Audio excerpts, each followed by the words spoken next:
Disclaimer, I do not dislike CinemaSins, and that is not a lie. For my next Everything Wrong with CinemaSins video, I'm going to be seeing the video on Rango. And while a lot of people ask me to do this movie, and I thank you all for it, I'm making this video specifically for Gabriel Ortiz's birthday because he suggested it to me. Enjoy, everybody.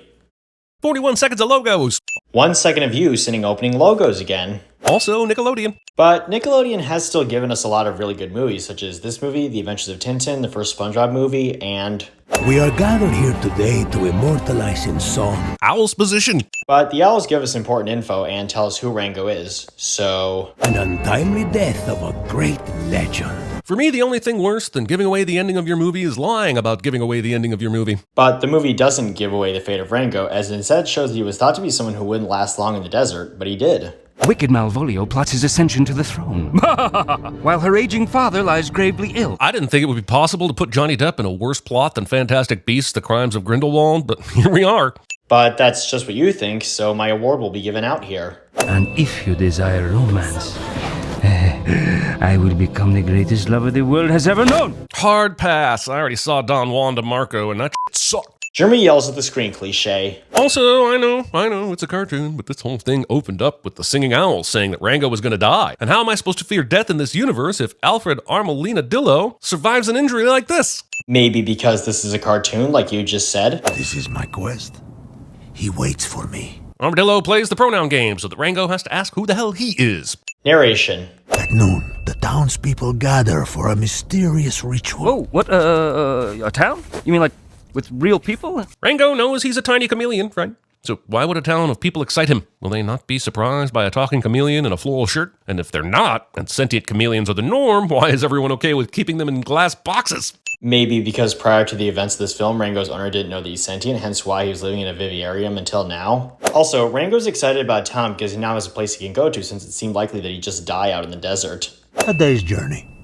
Follow your shadow. This is absolutely terrible advice. Terrible advice that Rango decides to follow, and then immediately not follow at the same time, but still somehow make it to his destination regardless. So, yay?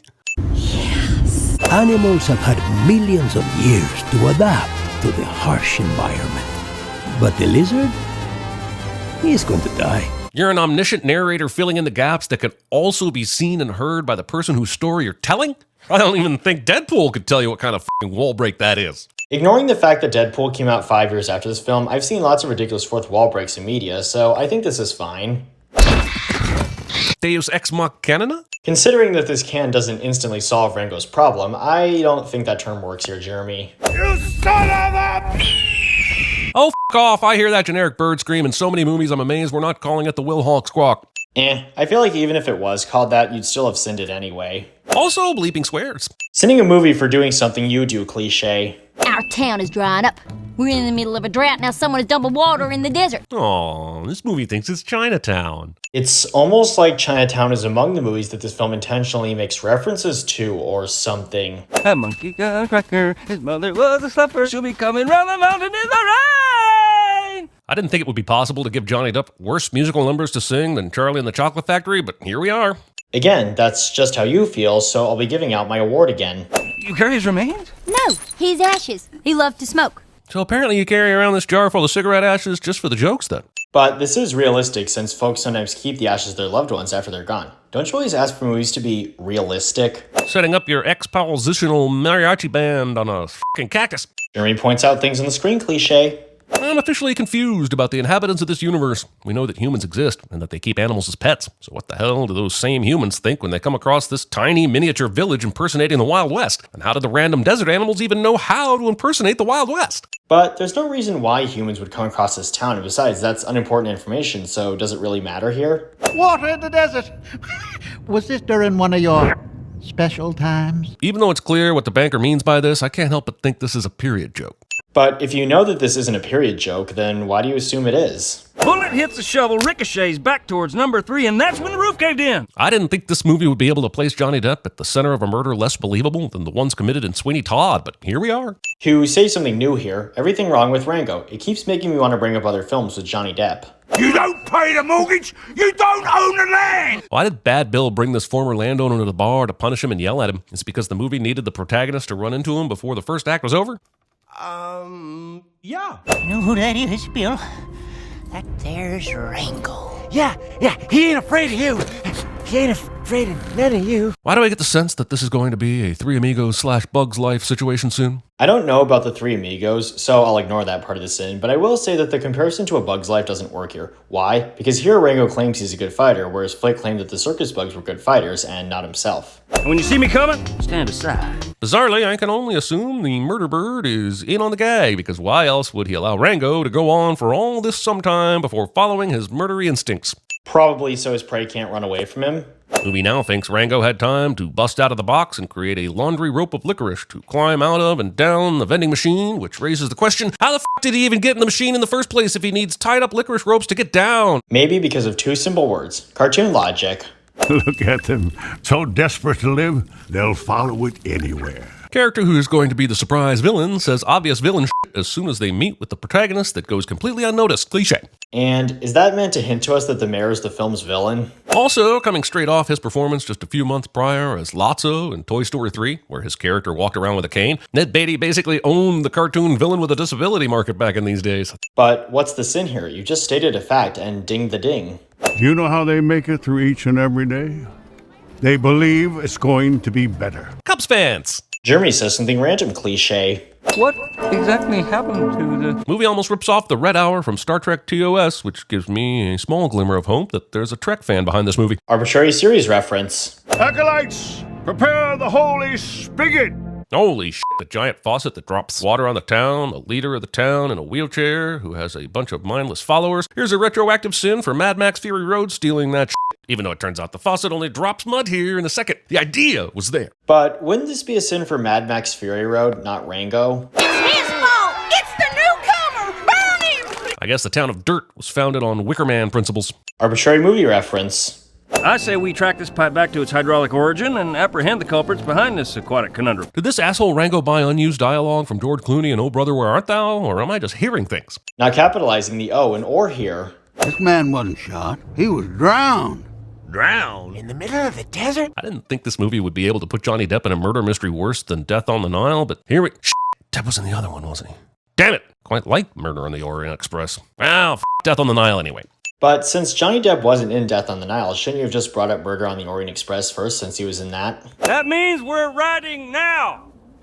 This moment. Riding on f***ing what? And sure, in the next scene we see they're riding on ostriches or some shit. Like there was a group of them nearby. Firstly, these animals are roadrunners, not ostriches, since the former animals live in the Mojave Desert and the latter animals do not. Secondly, you answered yourself and yet still kept this sin in the video. What are you going to do about Rattlesnake Jake? Why does this movie need yet another f***ing villain? In CinemaSins land, secondary villains aren't a thing.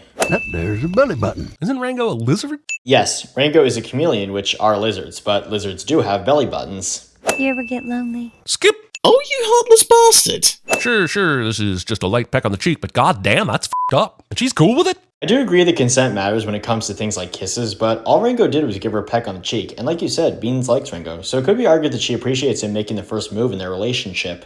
You and your entire family get your hands up where I can see them. My entire family?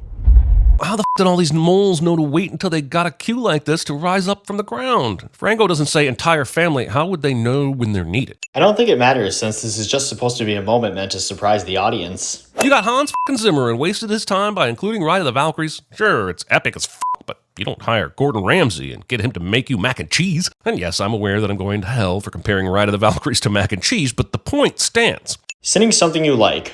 Ta-da-da! It's time for the Alabama Squeeze Box! Last time I saw an Alabama Squeeze Box attempted, it did not end well for anyone involved, and my college girlfriend banned me from any future family funerals. Jeremy makes a college girlfriend joke in a video cliche. Also, I hesitate to bring this up, but the movie has forced my hand. This shit is way too much like that wagon chase in the same year as Puss in Boots. This movie was first by a long shot, but f*** you for not foreseeing the similarities. So, wouldn't this be a sin for Puss in Boots and not Rango? That wasn't altogether unpleasant! Did the mole rat type thing just insinuate that he enjoyed being teabagged by a chameleon? Are we certain this is a kid's movie? No, this isn't a kid's movie, since like Vader said in his Prince of Egypt video, this movie has smoking, alcohol, cursing, violence, and death. The amount of dumb f***ing luck that saves their f***ing lives in this f***ing set piece alone is f***ing infuriating. But that's just something you don't like, so I'll give out my award again. Holy f***ing shit.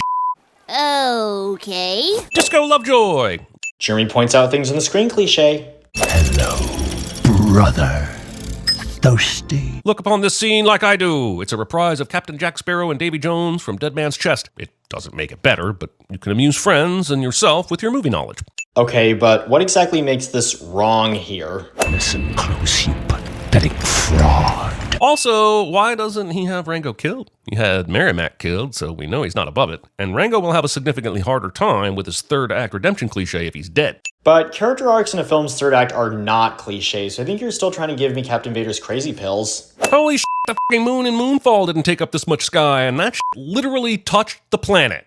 Arbitrary movie reference. Sometimes you gotta dig deep to find what you're looking for. Okay, Timothy Olyphant does a scary Clint Eastwood here, so I'm gonna knock us in off. But also, imagine casting Timothy Olyphant and then saying, hey, how good is your Eastwood impression? So then what was the point of that sin removal? They used to call you the man with no name. Do you hear that in the back row? The lizard who lives in a cage has a working knowledge of spaghetti westerns. Did you understand that reference? Jeremy yells at the screen cliche. They need some kind of hero. Then be a hero. I get what these movies are going for when they have ghostly mythical characters show up like this to help the protagonist. It's just, I'm so exhausted of these people who are built up for the entire movie. Only to chit chat. In this chitty chat. In this chit chat. We each see what we need to see. Beautiful, isn't it? Oh, f*** off. Did his sheriff's badge reveal itself just as he was walking by? Yes. So what do we call Rattlesnake Jake's weapon here? Rattling gun? That is not a sin. That is a question. Jeremy must learn the difference between questions and sins. Came back. I didn't think we'd ever see Johnny Depp put in a worse love story than Romeo and Juliet 2 Sherlock Gnomes, but here we are. But in Sherlock Gnomes, Sherlock had ended his engagement with Irene and they never got back together during that movie, and Romeo and Juliet were the ones still in love during that movie despite them having a few arguments with each other. Rango does the Heimlich bullet maneuver on beans and somehow generates enough force to crack the glass, even the slightest bit. This isn't our reality. You brought the water back, just like you promised. You really are a hero. No, he f***ing wasn't. Everything he's said from day one has been a lie, and all he's done is take advantage of the fact that the town is dumb enough to believe everything he says. So once again, none of that past shit matters as long as the most recent shit he did was positive. But Rango did see the error of his ways and came back and saved Dirt, which makes him a hero. And although he is certain to die, perhaps from a household accident. I knew it! But here's one final f*** you to this lying owl and the false tension-inducing mariachi band of bullshit he flew in on. More yelling at the screen, I see. And here's the result, everybody. The sin total was 164, and the sentence will be stuck in the desert. Thank you for watching, everybody, and have a nice day.